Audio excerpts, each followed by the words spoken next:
ओम शांति। आज 17 मार्च 2025 बाप दादा की अनमोल मधुर महावाक्य। मीठे बच्चे, पढ़ाई ही कमाई है, पढ़ाई सोर्स ऑफ इनकम है।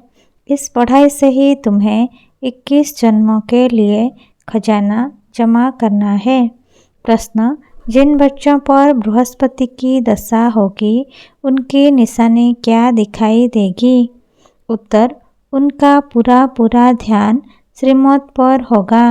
पढ़ाई अच्छी तरह पढ़ेंगे, कभी भी फेल नहीं होंगे। श्रीमत का उल्लंघन करने वाले ही पढ़ाई में फेल होते हैं। उन पर फिर राहु की दशा बैठ जाती है। अभी तुम बच्चों पर बृहस्पति बाप द्वारा बृहस्पति की दशा बैठी है। गीत: इस पाप की दुनिया से दूर कहीं ले चलो प्रभु। ओम शांति। यह है पाप आत्माओं की पुकार। तुमको तो पुकारना नहीं है क्योंकि तुम पावन बन रहे हो। यह धारण करने की बात है। बड़ा भारी यह खजाना है। जैसे स्कूल की पढ़ाई भी खजाना है ना। पढ़ाई से शरीर निर्वाह चलता है।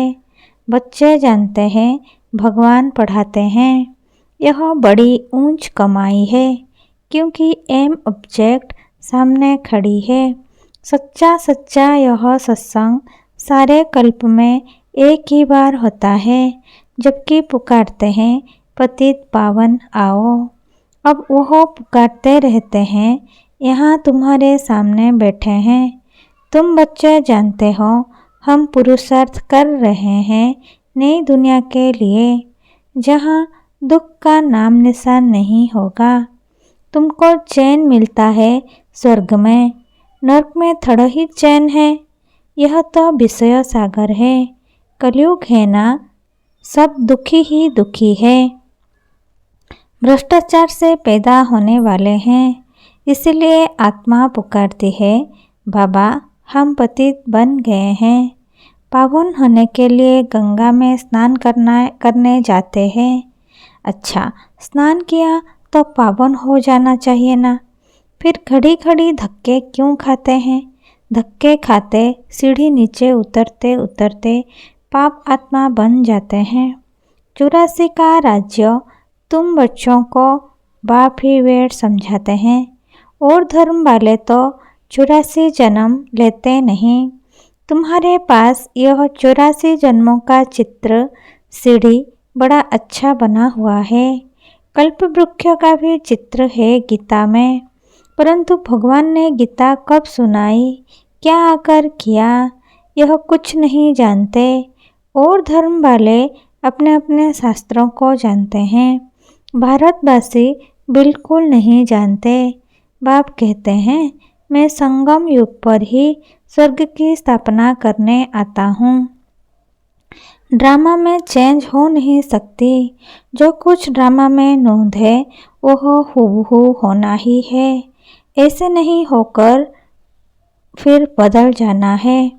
तुम बच्चों की बुद्धि में ड्रामा का चक्र पूरा बैठा हुआ है। इस 84 के चक्र से तुम कभी छूट नहीं सकते हो। अर्थात यह दुनिया कभी ख़त्म नहीं हो सकती। वर्ल्ड की हिस्ट्री ज्योग्राफी रिपीट होती ही रहती है। यह 84 का चक्र सीढ़ी बहुत जरूरी है। त्रिमूर्ति और गोला तो मुख्य चित्र है। गोले में क्लियर दिखाया हुआ है। हर एक योग 1250 वर्ष का है। यह है जैसे अंधों के आगे आईना, 84 जन्म पत्रिका आईना। बाप तुम बच्चों की दशा वर्णन करते हैं। बाप तुम्हें बेहद की दशा बतलाते हैं। अभी तुम बच्चों पर बृहस्पति की अविनाशी दशा बैठी है। फिर है पढ़ाई पर मदार, कोई पर बृहस्पति की, कोई पर चक्र की, कोई पर राहु की दशा बैठी है। नापास हुआ तो राहु की दशा कहेंगे। यहाँ भी ऐसे हैं, श्रीमत पर नहीं चलते हैं तो राहु की अविनाशी दशा बैठ जाती है। वह बृहस्पति की अविनाशी दशा, यह फिर राहु की दशा हो जाती है। बच्चों को पढ़ाई पर पूरा ध्यान देना चाहिए, इसमें बहाना नहीं देना चाहिए। सेंटर दूर है, यह है पैदल करने में 6 घंटा भी लगे तो भी पहुंचना चाहिए। मनुष्य यात्राओं पर जाते हैं, कितना धक्के खाते हैं। आगे बहुत पैदल जाते थे, बैलगाड़ी में भी जाते थे। यह तो एक शहर की बात है। यह बाप की कितनी बड़ी यूनिवर्सिटी है जिससे तुम यह लक्ष्मी नारायण बनते हो। ऐसे ऊंच पढ़ाई के लिए कोई कहे दूर पड़ता है या फुर्सत नहीं, बाप क्या कहेंगे, यह बच्चा तो लायक नहीं है। बाप ऊंच उठाने आते, यह अपने सत्यानाश कर देते।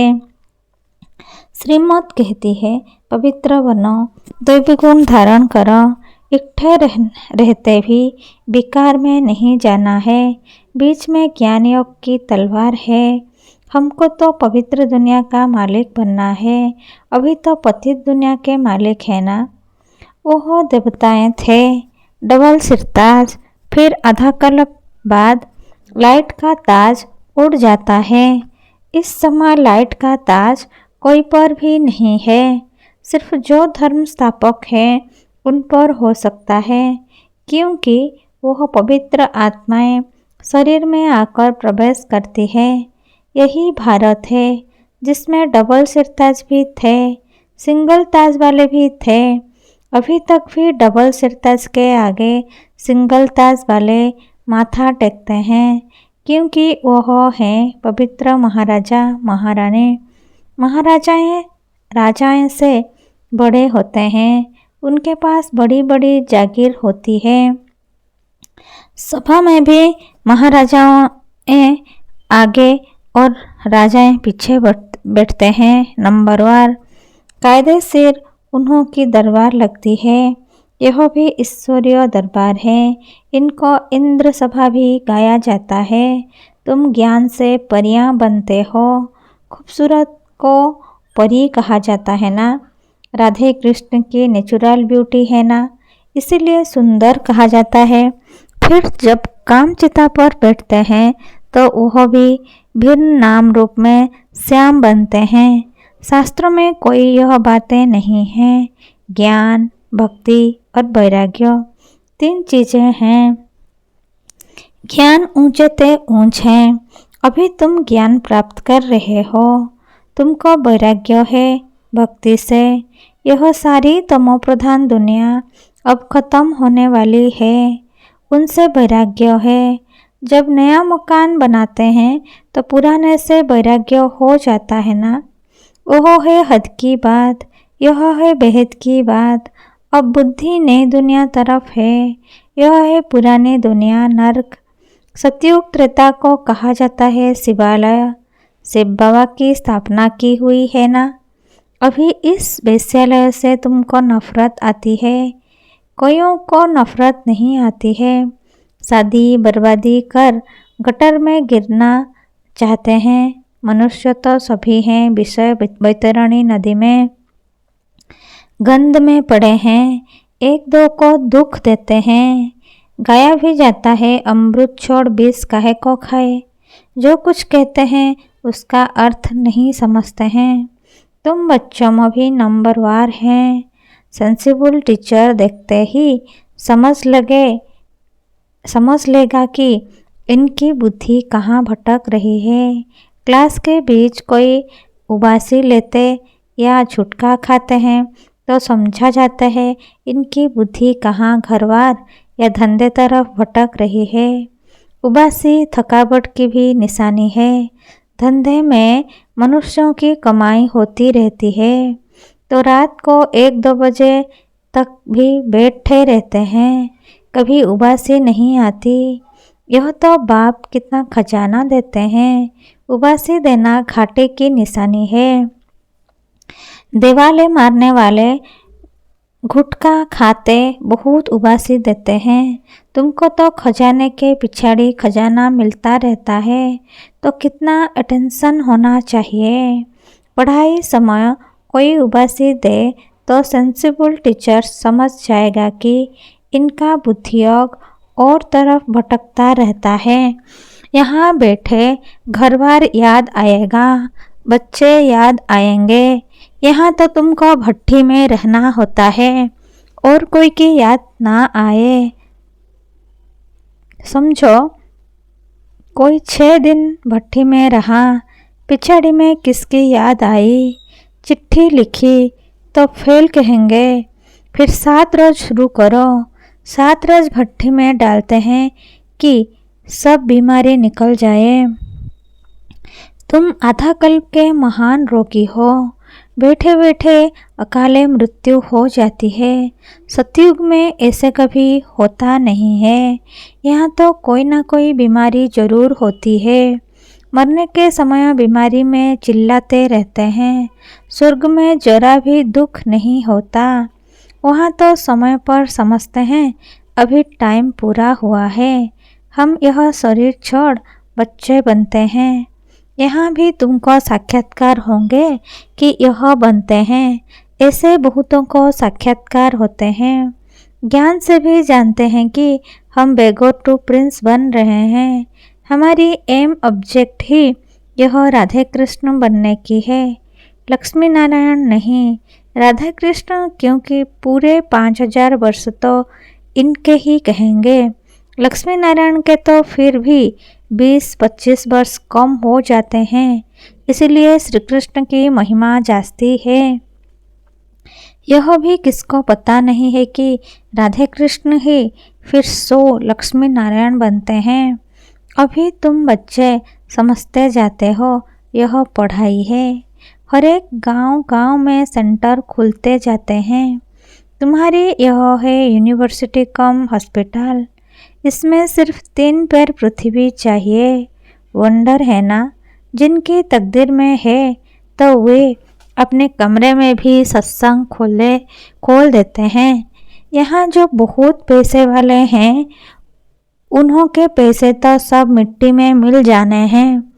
तुम बाप से वर्षा ले रहे हो भविष्य 21 जन्म के लिए। बाप खुद कहते हैं इस पुरानी दुनिया को देखते हुए बुद्धि का योग वहाँ लगाओ। कर्म करते हुए यह प्रैक्टिस करो। हर बात देखनी होती है ना। तुम्हारी अब प्रैक्टिस हो रही है। बाप समझाते हैं हमेशा शुद्ध कर्म करो, अशुद्ध कोई काम ना करो। कोई भी बीमारी है तो सर्जन बैठा है, उससे राय करो। हर एक की बीमारी अपनी है, सर्जन से तो अच्छी राय मिलेगी। कुछ पूछ सकते हो इस हालत में क्या करें।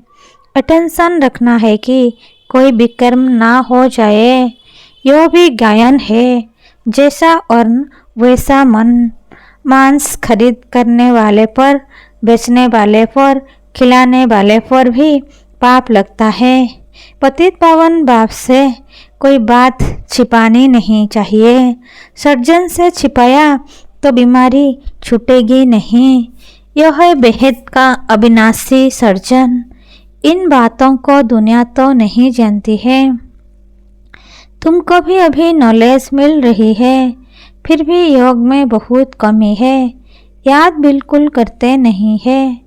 यह तो बाबा जानते हैं। फट से कोई याद ठहर नहीं जाएगी। नंबरवार तो है ना। जब याद की यात्रा पूरी होगी तब कहेंगे कर्मातीत अवस्था पूरी हुई। फिर लड़ाई भी पूरी लगेगी। तब तक कुछ ना कुछ होता, फिर बंद होता रहेगा। लड़ाई तो कभी भी छिड़ सकती है, परंतु विवेक कहता है जब तक राजाई स्थापन नहीं हुई है तब तक बड़ी लड़ाई नहीं लगेगी। थोड़ी थोड़ी लगकर बंद हो जाएगी। यह तो कोई नहीं जानते हैं कि राजाई स्थापन हो रही है। सतो प्रधान सतो रजो तमो बुद्धि तो है ना। तुम्हारे में भी सतो प्रधान बुद्धि वाले अच्छी रीति याद करते रहेंगे। ब्राह्मण तो अभी लाखों के अंदाज में होंगे, परंतु उसमें भी सगे और लगे तो है ना, सगे अच्छी सर्विस करेंगे, माँ बाप की मत पर चलेंगे, लगे रावण की मत पर चलेंगे, कुछ रावण की मत पर कुछ राम की मत पर लंगड़ाते चलेंगे। बच्चों ने गीत सुना, कहते हैं बाबा ऐसी जगह ले चलो जहाँ चैन हो, स्वर्ग में चैन ही चैन है, दुख का नाम नहीं, स्वर्ग कहा ही जाता है सत्युग को, अभी तो है कलयुग, यहाँ फिर स्वर्ग कहाँ से आया। तुम्हारी बुद्धि अब स्वच्छ बनती जाती है, स्वच्छ बुद्धि वालों को म्लेच्छ बुद्धि नमन करते हैं, पवित्र रहने वालों का मान है, सन्यासी पवित्र हैं तो गृहस्थी उन्हों को माथा टेकते हैं, सन्यासी तो विकार से जन्म ले फिर सन्यासी बनते हैं, देवताओं को तो कहा ही जाता है संपूर्ण निर्विकारी, सन्यासियों को कभी संपूर्ण निर्विकारी नहीं कहेंगे। तो तुम बच्चों को अंदर बहुत खुशी का पारा चढ़ना चाहिए, इसीलिए कहा जाता है अतीन्द्रिय सुख पूछना हो तो कौप गोपियों से पूछो, जो बाप से वर्षा ले रहे हैं पढ़ रहे हैं, यहाँ सम्मुख सुनने से नशा चढ़ता है, फिर कोई का कायम रहता है, कोई का तो झट उड़ जाता है, संगदोष के कारण नशा स्थायी नहीं रहता। तुम्हारे सेंटर पर ऐसे बहुत आते हैं, थोड़ा नशा चढ़ा फिर पार्टी आदि में कहाँ गए, शराब बीड़ी आदि पिया, खलास। संगदोष बहुत खराब है, हंस और बगुले इकट्ठे रह ना सकें, पति हंस बनता तो पत्नी बगुला बन जाती, कहाँ फिर स्त्री हंसिनी बन जाती, पति बगुला हो पड़ता, कहे पवित्र बनो तो मार खाए। कोई कोई घर में सब हंस होते हैं, फिर चलते चलते हंस से बदल बगुला बन पड़ते हैं।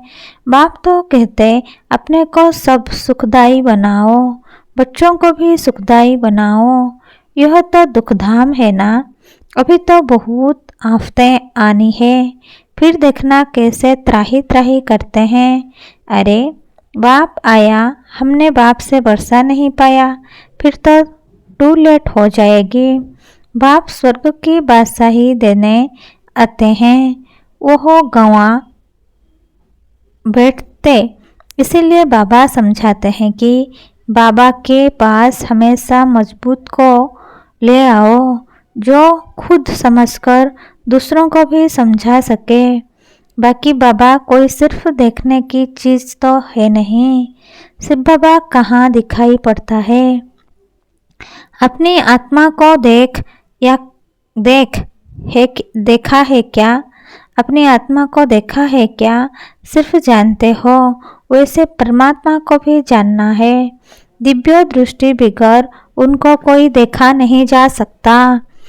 दिव्य दृष्टि में अब तुम सतयुग देखते हो, फिर वहाँ प्रैक्टिकल में चलना है। कलयुग विनाश तब होगा जब आप बच्चे कर्मातीत अवस्था को पहुँचेंगे। अच्छा, मीठे मीठे खिले थे बच्चों प्रति माता पिता बाप दादा का याद प्यार और गुड मॉर्निंग। रूहानी बाप की रूहानी बच्चों को नमस्ते। हम रूहानी बच्चों की रूहानी माता पिता बाप दादा को याद प्यार गुड मॉर्निंग और नमस्ते नमस्ते नमस्ते। शुक्रिया बाप दादा, शुक्रिया।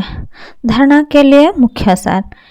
नंबर 1, इस पुरानी दुनिया को देखते हुए बुद्धि का योग बाप व नई दुनिया तरफ लगा रहे। ध्यान रहे कर्मेंद्रियों से कोई विकर्म ना हो जाए, हमेशा शुद्ध कर्म करने हैं। अंदर कोई बीमारी है तो सर्जन से राय लेनी है। नंबर 2, संगदोष बहुत खराब है, इससे अपनी बहुत संभाल करनी है। अपने को और परिवार को सुखदायी बनाना है। पढ़ाई के लिए कभी बहाना नहीं देना है। वरदान, श्रेष्ठ भावना के आधार से सर्व को शांति शक्ति की किरणें देने वाले विश्व कल्याणकारी भव। श्रेष्ठ भावना के आधार से सर्व को शांति शक्ति की किरणें देने वाले विश्व कल्याणकारी भव। भावार्थ, जैसे बाप के संकल्प व बोल में नयनों में सदा ही कल्याण की भावना व कामना है, ऐसे आप बच्चों के संकल्प में विश्व कल्याण की भावना व कामना भरी हुई हो। कोई भी कार्य करते विश्व की सर्व आत्माएं इमर्ज हों। मास्टर ज्ञान सूर्य बन शुभ भावना व श्रेष्ठ कामना के आधार से शांति और शक्ति की किरणें देते रहो, तब कहेंगे विश्व कल्याणकारी।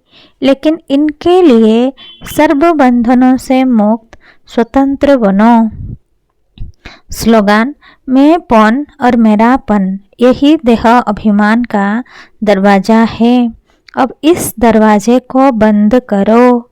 अव्यक्त इशारे, सत्यता और सभ्यता रूपी कल्चर को अपनाओ।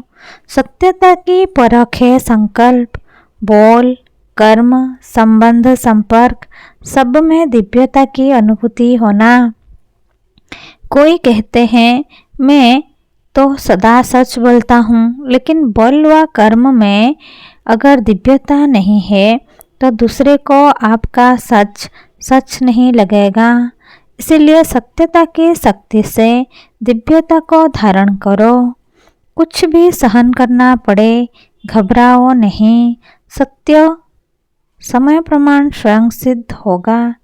अच्छा, ओम शांति।